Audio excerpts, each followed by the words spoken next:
جب انسان کسی ایک ریلیشن شپ میں ہوتا ہے تو اس کا ایک سیلف کانسیپٹ ہوتا ہے، اور یہ سیلف کانسیپٹ جس کے ساتھ اس کی ریلیشن شپ تعلق ہے اس کے ساتھ جڑنا شروع ہو جاتا ہے، کیونکہ کچھ چیزیں مل کے انسان کرتا ہے، کچھ شوق ایک جیسے ڈیولپ ہونا شروع ہوتے ہیں۔ تو جب بریک اپ ہوتا ہے تو انسان کا جیسے سیلف کانسیپٹ بھی بدل جاتا ہے، چینج ہو جاتا ہے، شیٹر ہو جاتا ہے، اور انسان کو ایسے لگتا ہے جیسے اس کے ساتھ کا زندگی کا کوئی ایک اہم جز یا حصہ اس سے چلا گیا ہے، اور اس کو شاید یہ بھی لگنے لگتا ہے کہ وہ باقی چیزیں یا وہ زندگی میں جو کام وہ کرتا تھا وہ کس طرح سے کرے گا اس شخص کے بغیر۔ اور یہ انیشلی ضرور ساتھ رہتا ہے اور لوگ اس سے نکلتے بھی ہیں اور یہ بھی سمجھتے ہیں کہ ٹھیک ہے وہ کسی شخص کے ساتھ ان کا ایک سیلف جڑی ہوئی تھی، مگر وہ الگ سے بھی ایک اہم کانسیپٹ ان کا اپنا بھی ہے اور ایک اپنی آئیڈینٹی بھی ہے۔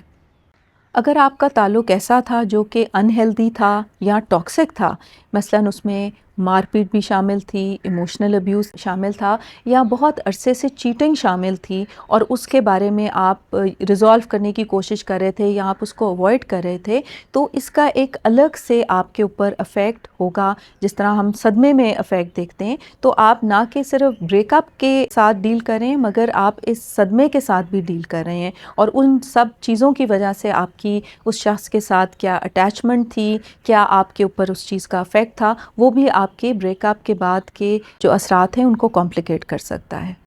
ہر انسان مختلف ہے، اس کے لیے اس کے تعلق کا ایک مختلف معنی تھا، اور وہ کس طرح سے اس کو کوپ کرتا ہے، کس طرح ڈیل کرتا ہے، وہ بھی بہت پرسنل ہے۔